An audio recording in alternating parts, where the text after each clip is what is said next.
देहु भूप मन हर्षिता तजहु मोह ज्ञान। धर्म सुजस प्रभु तुम कहो इन कह अति कल्याण। हे राजन, प्रसन्न मन से इन दोनों बालकों को मोह और अज्ञान को छोड़कर, हे स्वामी, इसे तुम मुझे दे दो और मैं धर्म और सुयश की प्राप्ति कराऊंगा, इससे परम कल्याण होगा। सुनी राजा अति प्रिय प्रिय बानी, हृदय कंप मुख दुति कुमलानी। चौथे पन पायऊ सुत चारी, विप्र वचन नहीं कहु बिचारी। इस अत्यंत प्रिय वाणी को सुनकर राजा का हृदय कांप उठता है और उनके मुख की कांति फीकी पड़ जाती है। हे ब्राह्मण, मैंने चौथे पन में 4 पुत्र पाए हैं, आपने विचार करके बात नहीं कही है। माँ गहु भूमि धेनु धन कोसा, सर्वस देव आज सहरोसा। देह प्राण ते प्रिय कछु नाही, सो मुनि देव निमिष एक माही।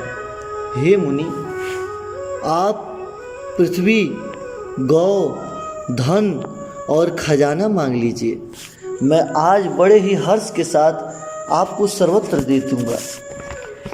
देह और प्राण से अधिक प्यारा कुछ भी नहीं हो सकता है, मैं उसको भी आपको पल भर में दे दूंगा। सब सुत प्रिय मोहि प्राण के नाई, राम देत नहीं बनई गोसाई। कह निश्चर अति घोर कठोरा, कह सुंदर सुत परम किशोरा।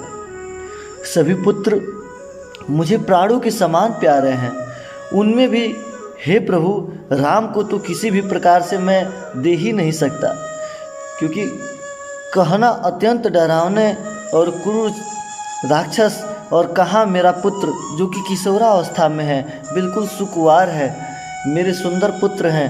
सुन नृप गिरा प्रेम रस सानी, हृदय हरस माना मुनि ज्ञानी।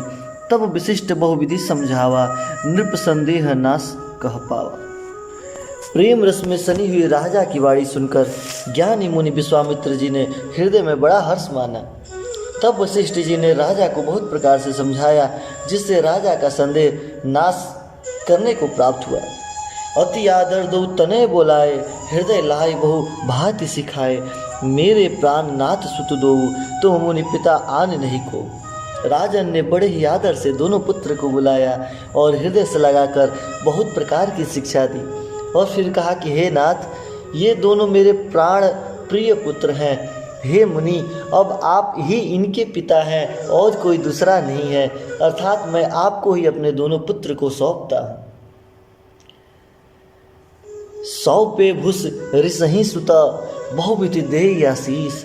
जननी भवन गए प्रभु, चले नाई पद शीस। राजा ने बहुत प्रकार से आशीर्वाद देकर पुत्रों को ऋषि के हवाले कर दिया। फिर प्रभु माता के महल में गए और उनके चरणों में सिर नवाकर वहाँ से चल पड़ते हैं। पुरसी सिंह 2 वीर हर्षि, चले मुनि भय हरन। कृपा सिंधु मत धीर, अखिल विश्व कारण करन। पुरुषों में सिंह रूप दोनों भाई राम लक्ष्मण मुनि के भय को हरने के लिए प्रसन्न होकर चल देते हैं। वे कृपा के समुद्र, धीर बुद्धि और संपूर्ण विश्व के कारण के भी कारण हैं। अरुण नयन उर्बाहु विशाला, नील जलज तनु श्याम तमाला। कटिपट पीत कसे बरबाथा, रुचिर चाप सहायक दुई भाता। भगवान के लाल नेत्र है, चौड़ी छाती है, विशाल भुजाएं हैं, नील कमल और तमाल के वृक्ष की तरह श्याम शरीर है। कमर में पीताम्बर है और सुंदर तरकस लगे हुए हैं। दोनों हाथों में क्रमशः धनुष और बाढ़ है। श्याम गौर सुंदर 2 भाई, विश्वामित्र महानिधि पाई। प्रभु ब्रह्मांड देव मैं जाना, मोहिनीति पिता तजेऊ भगवान। श्याम और गौर वर्ण के दोनों भाई परम सुंदर हैं। विश्वामित्र जी को महान निधि प्राप्त हो गई है। वे सोचने लगे हैं कि मैं जान गया कि प्रभु ब्रह्मण्य देव ब्राह्मणों के भक्त हैं। मेरे लिए भगवान ने अपने पिता को छोड़कर मेरे लिए आ गए हैं। चले जात मुनि दिन ही दिखाई, सुनि ताड़का क्रोध करि धाई। एक ही मान प्राण हर लिन्हा, दिन जानी तहि निज पद दिन्हा। मार्ग में चलते हुए मुनि ने ताड़का को दिखला दिया। शब्द सुनते ही वह क्रोध करके दौड़ने लगी। श्री रामचंद्र जी एक ही बार से उसके प्राण को हर लिए और दीन जानकर उसको निज पद अपना दिव्य स्वरूप दिखा दिए। तब ऋषि निज नाथई जिय चिन्ही, विद्या निधि कहो विद्या दिन्ही, जाते लाग न क्षुधा पिपासा, अतुलित बल तनु तेज प्रकाशा। तब ऋषि विश्वामित्र ने प्रभु को मन में विद्या का भंडारण समझते हुए भी लीलाओं को पूर्ण करने के लिए ऐसी विद्या दी जिसे भूख प्यास न लगे और शरीर अतुलित बल और तेज का प्रकाश हो जाए। आयुध सर्व संपत्ति कै प्रभु निज आश्रम आन, कंद मूल फल भोजन दिन भगति हित जान। सब अस्त्र शस्त्र समर्पण करके मुनि प्रभु श्री रामचंद्र जी को अपने आश्रम में ले आते हैं और उन्हें परम हितु जानकर भक्तिपूर्वक कंद मूल फल फूल इत्यादि से भोजन कराते हैं।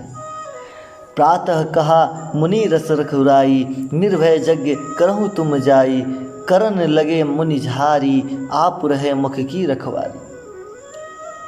सुनी मारिच निशाचर क्रोही, लय सहाय धावा मुनि द्रोही, फिर बिनु बान राम तेज मारा, सत जो जन का सागर पार। सवेरे रघुनाथ जी उठते हैं और मुनि से कहते हैं कि आप जाकर निडर होकर यज्ञ कीजिए। यह सुनकर सब मुनि हवन करने लगते हैं और आप हमारी रखवाली करेंगे, अर्थात श्री रामचंद्र जी रखवाली करेंगे।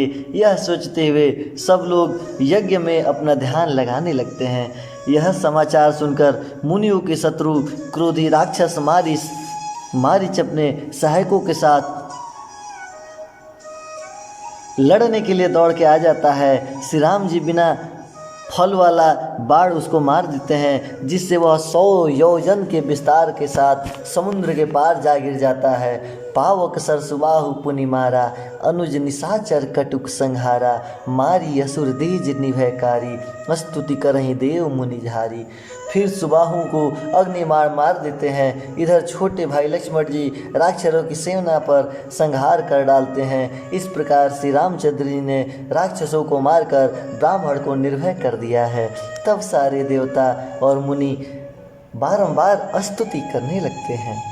तह पुनि कछुक दिवस रघुराया, रहे किन्ह विप्रन परदाया, भगत हेतु बहु कथा पुराना, कहे विप्र यद्यपि प्रभु जाना।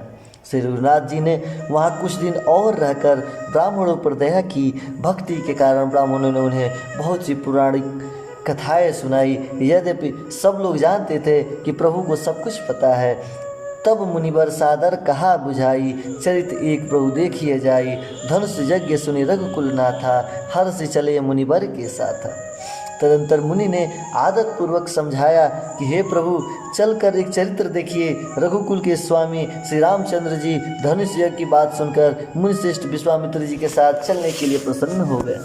आश्रम एक दीख मग माही, खग मृग जीव जंतु तब नाही, पूछा मुनि शिला प्रभु देखी, सकल कथा मुनि कथा अभिषेकी।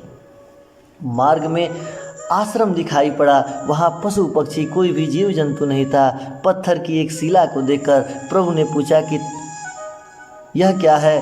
तब मुनि ने विस्तार पूर्वक कथा कही। गौतम नारी श्राप वस, उपल देह धरि धीर, चरण कमल रज चाहती, कृपा करहूँ रघुवीर। गौतम मुनि की स्त्री अहिल्या शापवश पत्थर की हो गई है। हे